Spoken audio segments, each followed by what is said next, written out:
ಸ್ನೇಹಿತರೆ, ಇವತ್ತು ನಾವು ಕಂಪ್ಲೇಂಟ್ ಅಂದ್ರೆ ಏನು, FIR ಅಂದ್ರೆ ಏನು, NCR ಅಂದ್ರೆ ಏನು ಅನ್ನೋದನ್ನ ಅರ್ಥ ಮಾಡ್ಕೊಳ್ಳೋಣ. ಈ NCR ಆಗ್ಬೇಕಾದ್ರೂ ಈ ಏನು FIR ಆಗ್ಬೇಕಾದ್ರೂ ಕಂಪ್ಲೇನೆಂಟ್ ಬಹಳ ಮುಖ್ಯ. ಪ್ರಮುಖ ಪಾತ್ರವನ್ನ ವಹಿಸುವಂಥದ್ದು ಕಂಪ್ಲೇನೆಂಟ್. ಈ ಕಂಪ್ಲೇನೆಂಟ್ ಹೇಳುವ ವಿಚಾರಗಳ ಮೇಲೆ ಫಸ್ಟ್ ಇನ್ಫಾರ್ಮೇಶನ್ ರಿಪೋರ್ಟ್ ಆಗತ್ತೋ ಅಥವಾ NCR ನಾನ್ ಕಾಗ್ನಿಸಬಲ್ ರಿಪೋರ್ಟ್ ಆಗತ್ತೋ ಅನ್ನೋದು ಅವಲಂಬಿಸಿರತ್ತೆ. ಸರಿ, FIR ಆಗ್ಬೇಕು ಅಂತಂದ್ರೆ ಹಲವಾರು ವಿಚಾರಗಳಿದೆ. ಪೊಲೀಸ್ನವರು ಇರೋದೇ ಈ ಸಮಾಜದಲ್ಲಿ ಶಾಂತಿ ಸುಭದ್ರತೆಯನ್ನ ಕಾಪಾಡೋದಕ್ಕೋಸ್ಕರ. ಅವರು ಶಾಂತಿ ದೂತರು ಅಂತಾನೆ ಹೇಳ್ಬೋದು. ಅವರನ್ನು ನೋಡಿ ಹೆದರ್ಕೊಳ್ಳೋ ಅವಶ್ಯಕತೆ ಇಲ್ಲ. ಯಾವುದೇ ಪೊಲೀಸ್ ಸ್ಟೇಷನ್ಗೆ ನೀವು ಧೈರ್ಯವಾಗಿ ಹೋಗ್ಬೋದು, ನಿಮ್ಮ ವಿಚಾರಗಳನ್ನ ಅಲ್ಲಿ ಮಂಡಿಸ್ಬೋದು. ಜೊತೆಗೆ ನೀವು ಕಂಪ್ಲೇಂಟ್ ಕೊಟ್ರೆ ಅವ್ರು ಕಂಪ್ಲೇಂಟ್ ತಗೋತಾರೆ. ಗಂಭೀರ ಸ್ವರೂಪದ್ದಾದ್ರೆ ಇಮಿಡಿಯೇಟ್ ಆಗಿ ಕಾರ್ಯಪ್ರವೃತ್ತರಾಗ್ತಾರೆ. ಇಫ್ ನಾಟ್ NCR ಕೊಡ್ತಾರೆ. ಸರಿ, FIR ಆಗುವಂತಹ ವಿಚಾರಗಳು ಯಾವುವು ಅಂತ ಕೇಳಿದ್ರೆ, ಎಕ್ಸಾಂಪಲ್ ಆಗಿ ತಗೊಳ್ಳೋಣ. ಯಾವುದೋ ಒಂದು ಮನೆಗೆ ಕನ್ನ ಮಾಡಿದ್ದಾರೆ, ಅಂದ್ರೆ ಕನ್ನ ಹಾಕಿದ್ದಾರೆ, ಬಾಗಿಲದ ಹೊಡೆದಿರ್ಬೋದು, ಅಥವಾ ಅವರು ಇರುವಾಗ್ಲೇನೆ ಅವ್ರಿಗೆ ಗೊತ್ತಿಲ್ಲದಾಗೆ ಮನೆ ಒಳಗೆ ಸುಳಿ ಇರೋ ಬರೋ ಚಿನ್ನ, ಒಡವೆ, ವಸ್ತ್ರಗಳನ್ನೆಲ್ಲ ದೋಚ್ಕೊಂಡು ಹೋಗಿರ್ಬೋದು, ಅಥವಾ ಇನ್ಯಾವುದೋ ಒಬ್ಬ ವ್ಯಕ್ತಿ ಮೇಲೆ ಹಲ್ಲೆ ಆಗಿರ್ಬೋದು, ಮಾರಣಾಂತಿಕ ಹಲ್ಲೆ ಆಗಿರ್ಬೋದು. ಇದೆಲ್ಲ ಇಮಿಡಿಯೇಟ್ ಆಗಿ ಇನ್ವೆಸ್ಟಿಗೇಷನ್ ಆಗ್ಬೇಕಾಗತ್ತೆ. ಸೊ ದಟ್ ಅಲ್ಲಿ ಇಮಿಡಿಯೇಟ್ ಆಕ್ಷನ್ ಆಗತ್ತೆ, FIR ಆಗತ್ತೆ. ಫಸ್ಟ್ ಇನ್ಫಾರ್ಮೇಶನ್ ರಿಪೋರ್ಟ್ ತಗೋತಾರೆ, ಇಮಿಡಿಯೇಟ್ ಆಗಿ ಕಾರ್ಯಪ್ರವೃತ್ತರಾಗ್ಬಿಡ್ತಾರೆ. ಅದಕ್ಕಿಂತ ಹೆಚ್ಚಾಗಿ ನಿಮ್ಗೆ ಬೆಸ್ಟ್ ಎಕ್ಸಾಂಪಲ್ ಕೊಡ್ಬೇಕು ಅಂತ ಹೇಳಿದ್ರೆ, ಇತ್ತೀಚೆಗೆ ಬೆಳ್ತಂಗಡಿಯಲ್ಲಿ ಒಂದು ಹೆಣ್ಮಗಳು ತನಗೆ ತಾನೇ ಪರ್ಚ್ಕೊಂಡು, ತನಗೆ ತಾನೇ ಹಾನಿ ಮಾಡಿಕೊಂಡು, ಒಂದು ಮಾರುತಿ ವ್ಯಾನ್ ಬಂದಿತ್ತು ತನ್ನನ್ನು ಕಿಡ್ನಾಪ್ ಮಾಡ್ಲಿಕ್ಕೆ, ತನ್ನ ಮೇಲೆ ಹಲ್ಲೆ ಮಾಡ್ಲಿಕ್ಕೆ ಅನ್ನೋ ರೀತಿಯಲ್ಲಿ ಒಂದು ಘಟನೆ ನಡೆಯುತ್ತೆ. ಹೈ ಡ್ರಾಮಾ ಅಂತಾನೆ ಹೇಳ್ಬೋದು. ಆ ವಿಚಾರದಲ್ಲೂ ಸಿಂಪಲ್ ಆಗಿ ತಗೊಳ್ಳಿಲ್ಲ. ಯಾಕಂದ್ರೆ ಮೇಲ್ನೋಟಕ್ಕೆ ಒಂದು ಹೆಣ್ಣು ಮಗಳ ಮಾನ ಪ್ರಾಣದ ಪ್ರಶ್ನೆ ಆದ ಕಾರಣ ಇಮಿಡಿಯೇಟ್ ಆಗಿ ಪೊಲೀಸರು ಇನ್ವೆಸ್ಟಿಗೇಷನ್ ಶುರು ಮಾಡ್ತಾರೆ. ಆ ನಂತರದ ವಿಚಾರಗಳು ಚಾರ್ಜ್ ಶೀಟ್ ಆಗಕ್ಕೆ ಅಲ್ಲಿ ಎದುರುಗಡೆ ಯಾರು ಆರೋಪಿಗಳಿಲ್ಲದ ಕಾರಣ ಅದನ್ನ ಅಲ್ಲಿಗೆ ಕ್ಲೋಸ್ ಮಾಡ್ತಾರೆ. ಆದ್ರೆ ಗಂಭೀರ ಸ್ವರೂಪದ್ದಾದ್ರೆ ಮಾತ್ರ FIR ಆಗತ್ತೆ. ಅದನ್ನ ತನಿಖಾ ಅಧಿಕಾರಿಗಳು ಆ ಕಂಪ್ಲೇಂಟ್ ಅನ್ನ ಓದಿದ ಕೂಡಲೇ ಅಥವಾ ಎದುರುಗಡೆ ಬಂದಿರುವ ಕಂಪ್ಲೇನೆಂಟ್ ಕೊಡುವ ಮಾಹಿತಿಯ ಮೇಲೆ ಆ ಕಂಪ್ಲೇಂಟ್ FIR ಆಗುತ್ತಾ ಅಥವಾ NCR ಆಗುತ್ತಾ ಅನ್ನುವಂಥದ್ದು ಅದರ ಮೇಲೆ ಅವಲಂಬಿತ ಆಗಿರತ್ತೆ. ಸರಿ, NCR ಅಂದ್ರೆ ಏನು?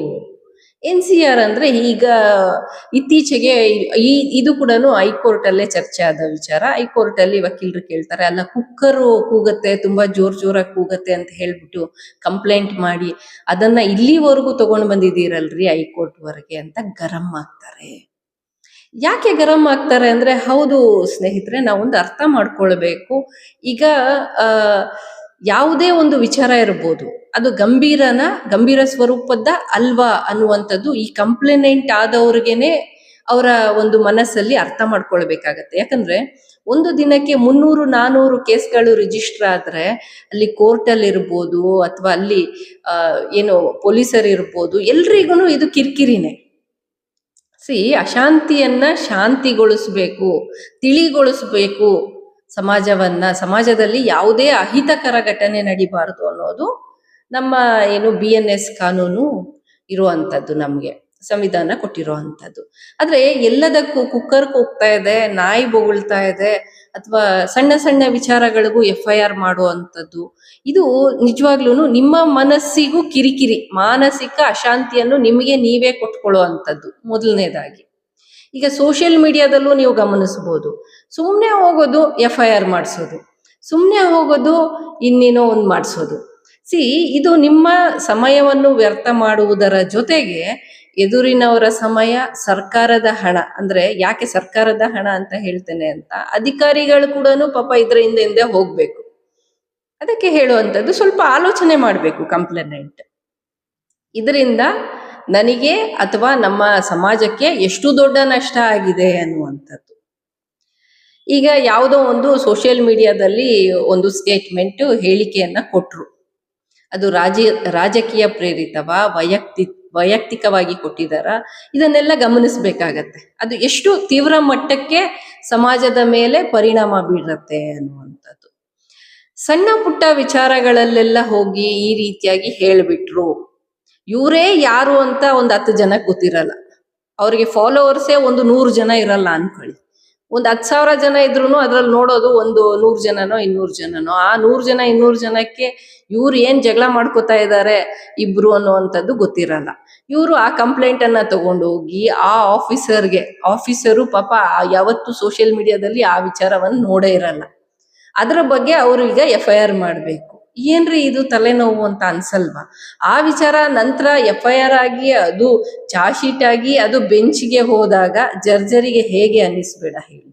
ಇಷ್ಟು ಓದಿ ಸಮಾಜದಲ್ಲಿ ಶಾಂತಿ ಸುಭದ್ರತೆ ಇರಬೇಕು ಅಂತ ನೆನೆಸಿರುವಂತಹ ಜಡ್ಜರ್ ಇರ್ಬೋದು, ಪೊಲೀಸರು ಇರ್ಬೋದು, ಅವರ ಸಮಯ ವ್ಯರ್ಥ ಮಾಡ್ದಂಗಾಗಲ್ವಾ ಅಂತ. ಸೊ ಜನ ಕಂಪ್ಲೇಂಟ್ ಮಾಡುವಾಗ ನಾವು ಯಾಕೆ ಕಂಪ್ಲೇಂಟ್ ಮಾಡ್ತಾ ಇದ್ದೀವಿ, ಯಾರ ವಿರುದ್ಧ ಕಂಪ್ಲೇಂಟ್ ಮಾಡ್ತಾ ಇದ್ದೀವಿ, ಈ ಕಂಪ್ಲೇಂಟು ನಿಜವಾಗ್ಲೂ ಗಂಭೀರ ಸ್ವರೂಪದ್ದ ಅನ್ನುವಂತಹ ಮಿನಿಮಮ್ ಕಾಮನ್ ಸೆನ್ಸು ಆ ಒಂದು ಕಂಪ್ಲೇಂಟಿಗೆ ಇರಬೇಕು. ಕೋಪ ಬರುತ್ತೆ, ಆಕ್ರೋಶ ಬರುತ್ತೆ ಕೆಲವು ವಿಚಾರಗಳನ್ನ ನೋಡುವಾಗ, ನಿಜ. ಎಲ್ಲದಕ್ಕೂ ಕಂಪ್ಲೇಂಟೇ ಸೊಲ್ಯೂಷನ್ ಅಲ್ಲ. ಈಗ ಮನೆಯಲ್ಲೂ ಕೂಡ ಕೆಲವು ವಿಚಾರಗಳು ನಡೆದಾಗ ಅದ್ರ ಮೇಲೆ ಕೂಡ ಕಂಪ್ಲೇಂಟ್ಗಳನ್ನ ಮಾಡ್ಕೊಂಡ್ಬಿಡ್ತಾರೆ. ಆಗ್ಲೇ ಹೇಳಿದ್ನಲ್ಲ, ಕುಕ್ಕರ್ ಕೂಗ್ತಾ ಇದೆ, ನಾಯಿ ಬೊಗಳ್ತಾ ಇದೆ. ಈ ವಿಚಾರಗಳಿಗೆಲ್ಲ ಕಂಪ್ಲೇಂಟ್ ಸೊಲ್ಯೂಷನ್ ಅಲ್ಲ. ಈ ವಿಚಾರಗಳಿಗೆ ಆಲ್ಟರ್ನೇಟಿವ್ ಏನಾದ್ರೂ ಕಂಪ್ಲೇಂಟೇ ಹುಡ್ಕೊಳ್ಬೇಕು ಅನ್ನುವಂಥದ್ದು ನನ್ನ ಒಂದು ಅಭಿಪ್ರಾಯ ಅಷ್ಟೇ. ನೀವು ಅದನ್ನಿಲ್ಲ ನಾನು ಕಂಪ್ಲೇಂಟೇ ಮಾಡ್ತೇನೆ, ಅದನ್ನ ಪೊಲೀಸವರೇ ನೋಡ್ಬೇಕು ಅಂತಂದ್ರೆ ಅದು ನಿಮ್ಮ ವಿವೇಚನೆಗೆ ಬಿಟ್ಟಿರುವಂಥದ್ದು ಸ್ನೇಹಿತರೆ. ಸರಿ, ಈಗ FIR ಆಯ್ತು. FIR ಆದಾಗ ಪೊಲೀಸ್ ನೋಟಿಸು ಯಾರು ಆರೋಪಿ ಇರ್ತಾರೆ ಅವ್ರಿಗೆ ಹೋಗತ್ತೆ. FIR ನ ವಿಚಾರಕ್ಕೆ ಬಂದಿದ್ದೇನೆ. ಈಗ ಪೊಲೀಸ್ ನೋಟಿಸ್ ಹೋದ ಕೂಡಲೇ ಅದಕ್ಕೆ ಎದುರ್ಕೊಳ್ಳುವಂತ ಅವಶ್ಯಕತೆ ಇಲ್ಲ. ನಿಮಗೆ ಗೊತ್ತಿರೋ ಹಾಗೆ ನಿಮ್ಮ ವಿವೇಚನೆಯಲ್ಲಿ ಯಾವುದೇ ತಪ್ಪನ್ನ ನೀವು ಮಾಡಿಲ್ಲ ಅಂತ ಆದ್ರೆ 7 ವರ್ಷದ ಒಳಗಿನ ಯಾವುದಾದ್ರೂ ಅಪರಾಧದ ಕೃತ್ಯ ಅಥವಾ ಏನು ಆ ಸೆಕ್ಷನ್ಗಳಿರತ್ತೆ ಅಂತ ಹೇಳಿ ನಿಮ್ಮ ಮೇಲೆ ಆರೋಪ ಆಗಿರುತ್ತೆ, ನೀವು ಧೈರ್ಯವಾಗಿ ಹೋಗಿ ಆಫೀಸರನ್ನ ಭೇಟಿ ಮಾಡಿ ಅವರು ಮಾಡುವ ತನಿಖೆಗೆ ಕೋಆಪರೇಷನ್ ಕೊಟ್ರೆ ಆ ನಂತರ ಅದು ಚಾರ್ಜ್ ಶೀಟ್ ಆಗ್ತದೆ, ಇಲ್ಲ B ರಿಪೋರ್ಟ್ ಆಗ್ತದೆ. ಇದರ ವಿಚಾರವಾಗಿ ನಾನು ಇನ್ನೊಂದು ಎಪಿಸೋಡ್ ಮಾಡ್ತೇನೆ, what is B report and what is charge sheet ಅಂತ. ಓಕೆ, ಸೊ ಇಲ್ಲಿಗೆ ಮುಗೀತು ಅಂತ ಅನ್ಕೊಳ್ಬೇಡಿ. B ರಿಪೋರ್ಟ್ ಆದ್ರೆ ಆಲ್ಮೋಸ್ಟ್ ಮುಗೀತು ಅಂತ, ಚಾರ್ಜ್ ಶೀಟ್ ಆದ್ರೆ ಮುಂದೆ ಕೋರ್ಟಲ್ಲಿ ನೋಡುವಂತ ವಿಚಾರಗಳಿವೆ ಅಂತ. ಸರಿ, NCR ಆದ್ರೆ ಏನಾಗತ್ತೆ? NCR ಅಂತ ಹೇಳಿದ್ರೆ ನಾನ್ ಕಾಗ್ನಿಸಬಲ್ ರಿಪೋರ್ಟ್ ಅಂತ. ಅಂದ್ರೆ ಇಲ್ಲಿ ಏನು ಆ ವ್ಯಕ್ತಿಯನ್ನ ಪೊಲೀಸ್ನವರು ಕರೆಸಿ ಮಾತಾಡುವಂತಹ ಗಂಭೀರ ಸ್ವರೂಪದ ವಿಚಾರಗಳು ಏನೂ ಇಲ್ಲ ಅಂತ ಹೇಳಿ ಅಧಿಕಾರಿಗೆ ಅನಿಸಿದಾಗ NCR ಅಂತ ಕೊಡ್ತಾರೆ. ನೀವು ಅದನ್ನ ತಕೊಂಡೋಗಿ ನಿಮ್ಮ ವಕೀಲರನ್ನ ಭೇಟಿ ಮಾಡಿ ಕೋರ್ಟಿಂದ PCR ಮಾಡಿಸಿಕೊಳ್ಳುವಂಥದ್ದು.